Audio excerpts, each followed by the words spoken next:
Yet another new disturbing story out of Minnesota. That was state lawmaker Kristin Robbins. Even more waste discovered in the state. Democrats blew $730 million of taxpayer money on their new state office building. It's being called a palace. This is amid a massive, estimated up to $30 billion fraud in the state. Now, Governor Tim Walz has demanded taxpayer bailouts for things like ICE raids.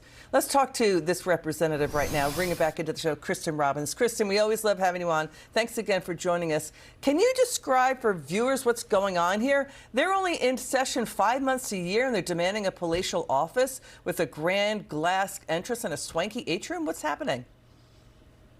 It's unbelievable. This has actually been going on for several years. When Democrats had full control, they passed this bonding bill to double the footprint of our state office building, which is just where our state Minnesota representatives work.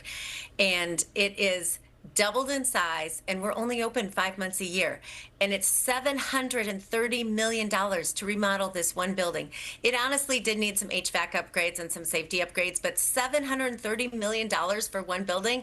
I've been talking about this and trying to fight this since it happened.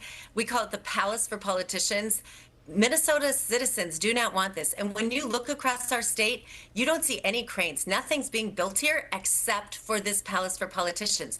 We should be trying to encourage private sector growth, not growing state government. And this is the worst example. Kristin, why do they need a new building? I mean, it's almost as big as the Federal Reserve.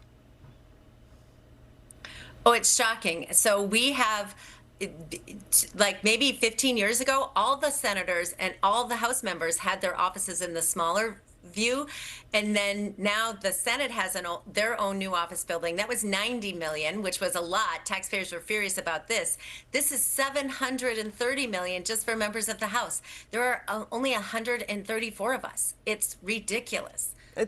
And you're only in there 5 months out of the year. Okay, so we hear there's going to be a new independent statewide watchdog to stop rampant theft of taxpayer money. We know that there's now a strike team out of the Labor Department going into California to check on the tens of billions of dollars that was already stolen in jobless benefits. Mayor, but let's talk about the welfare frauds in your state.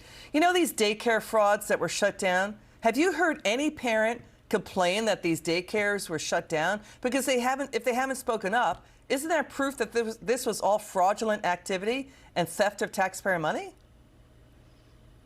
Yes, we haven't heard a lot of complaints of the ones that have been shut down, but unfortunately, there haven't been many shut down.